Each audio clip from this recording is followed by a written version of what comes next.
Is former President Trump really going to testify live before the January 6th committee? Reports are that he is saying he will. My thought? Buckle up. This is The Record.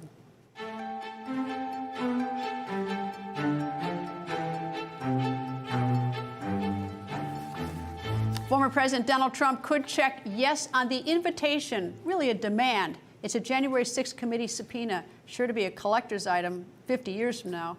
But there are reports that he has one major condition that he is telling aides in private, and that is that he would be open to answering the committee subpoena, but only if it's broadcast live. We do not know when former President Trump would testify on Capitol Hill or if the committee would accept his condition that it be broadcast live, but we may be getting a preview of what he would say. After the congressional panel voted to compel his testimony, Trump sent this letter, a 14-page letter. In it, he had scathing criticism for the committee's work. Trump said he was writing to express his anger. He also said that the January 6th committee is a, quote, charade and witch hunt. New information from yesterday's January 6th committee hearing. Committee member Congressman Adam Schiff says that the Secret Service knew there could be violence at the Capitol and knew this prior to President Donald Trump's speech. Schiff also claims former President Trump was aware of the threats, but it is unclear whether Congressman Schiff knows that from the Secret Service documents or from somewhere else that the Secret Service told the former president. As we have seen, the Secret Service and other agencies knew of the prospect of violence well in advance of the president's speech at the Ellipse. Despite this, certain White House and Secret Service witnesses previously testified that they had received no intelligence about violence that could have potentially threatened any of the protectees on January 6th, including the vice president. Evidence strongly suggests... Schiff also says the new information came from 1 million Secret Service documents turned over to the committee. Professor Emeritus at Harvard Law School and author of The Price of Principle, Alan Dershowitz, joins me. Good evening, sir. And first to the issue, it says that Adam Schiff says that the Secret Service knew about it in advance and other federal agencies, but I didn't hear him say that President Trump knew that from the Secret Service or from the federal agency, and that would be an important legal distinction for me. It would be, and of course he'll be asked about that if he chooses to testify. I don't think he's going to testify. It would be like President Biden testifying in front of the Republican National Committee. When you have a completely one-sided questioners, and he has no opportunity to be questioned by his own lawyers, I don't think he's going to do it. He'd be much better off having a live conference in which he said, here are the questions that I'll probably be asked. I'm going to answer them, not under oath. You know, you never know what he's going to do, but the deck is stacked very much against him, and he opens himself up to a perjury prosecution in front of a very, very hostile committee. So if I were his lawyer, I would probably say, no, let's go to court, and let's at least see if the court compels it. And if you want me to testify, at the very least, you have to allow me to bring my own lawyer who could then ask me questions to clarify the very, very partisan questions that I'll be asked by members of the committee.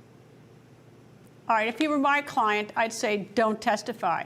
He is, however, a very different type of, I mean, I think he thinks that he can, that he can handle this committee, is my guess. I mean, he's rather bold about all this. So, I'm not wholly convinced that he's not going to do it. Now, he says in private that he says that he might do it on that condition. He hasn't said that publicly, which is also an important distinction to me. But I mean, he's got so many legal problems swirling around him that I don't think that he necessarily needs to be put under oath. An innocent person or a guilty person needs to avoid being put under oath in these circumstances. Look, and there are some pretty good lawyers on the committee. A couple of them went to Harvard Law School, so presumably they know how to ask hard questions. And he could be asked questions that he has not anticipated. And they're going to be trying to set perjury traps. They're going to ask him questions to which they know the answer. The purpose of the question will not be to get information. They will know the answer, but they will hope and expect that perhaps he would answer it in a way different from what the evidence shows. That's a classic perjury trap.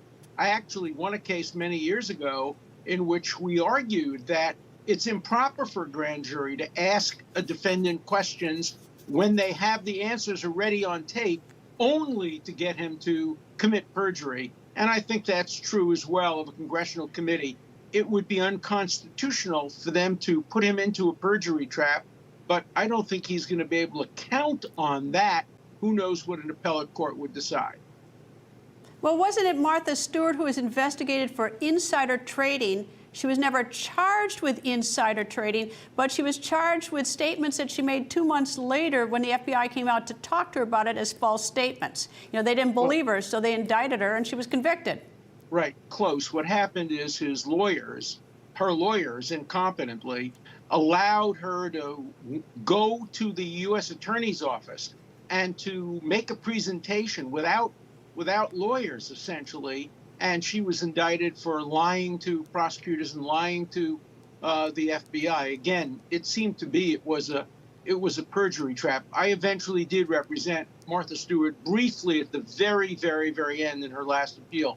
But I never thought that that was a particularly fair approach. And you just have to worry about that. Everybody thinks they're smarter than the people who are going to question them. But the people who are going to question them have all the ammunition, and they have the ability to refer the case for criminal prosecution, whereas the person being questioned does not. So it's a very, very unfair process.